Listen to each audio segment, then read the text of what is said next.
Chapter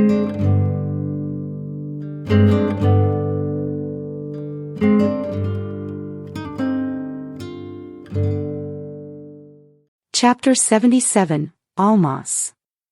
Azer sat at a table with a glass of tea, patiently waiting for Topaz. He had finished another glass of tea when she finally returned.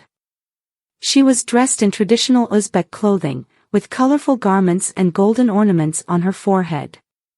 Azer asked, "Where did you get those clothes?" Topaz, seeming more at ease, replied, "I borrowed them from Almas, the cleaning girl. She was kind enough to take my dirty clothes to her mom for washing. They live nearby." She glanced at Azer's tea and remarked, "I could use a cold beer." Azer signaled the waiter and ordered 2 Bierlin. Topaz continued, "Almas is really fluent in English. She's studying molecular biology at the university." The waiter placed the beers in front of them. Topaz took a sip and continued, "We discussed the oppression of women. Guess what she told me?" Azer shook his head, and Topaz went on. She said that all the mitochondria in the human body are inherited solely from the mother. Since the mitochondria are the powerhouses of the cell, it could explain why there's a strong woman behind every successful man. She looked at Azer and asked, "Do you grasp the significance of that?" Before Azer could respond, Topaz answered her own question, "I have no idea, but to me, it sounds incredibly profound." Soon, the waiter began setting the table for their meal. As he served the food, Topaz gazed at it and inquired, "This looks delicious. What did you order?" Azer replied, "Grilled eggplant with kebab and rice." He added, "Ethnic restaurants usually specialize in a few dishes to maintain authenticity." Topaz used her knife to pick up the last grains of rice, put it in her mouth, and leaned back, saying, "This is the best meal I've ever had.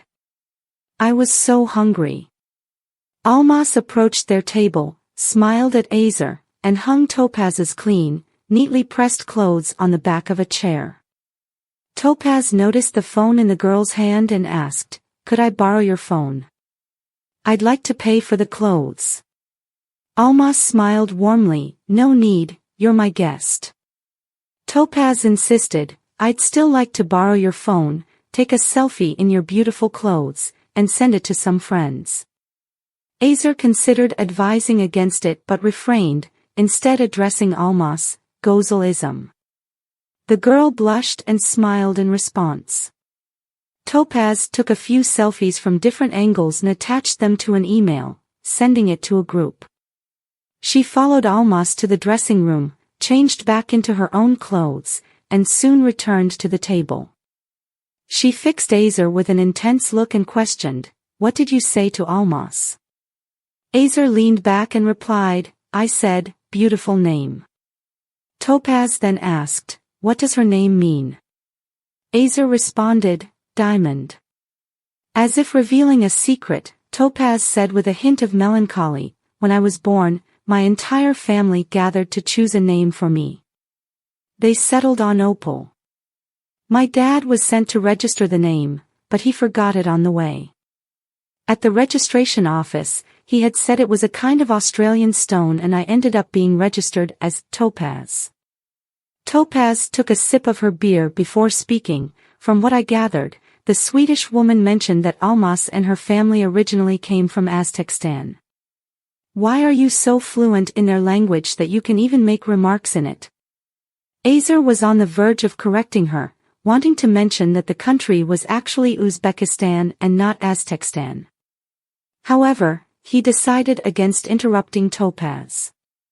She went on in a slightly annoyed tone, "During my school time in Australia, I only learned English. For me, learning Spanish has been a struggle, even after spending so many months in Spain. Meanwhile, you have spoken effortlessly to so many people in their native tongue. It is not fair." Without waiting for Azer's response, she finished her beer, stood up, and said, "I should go wash my hands." With that, she headed towards the restroom.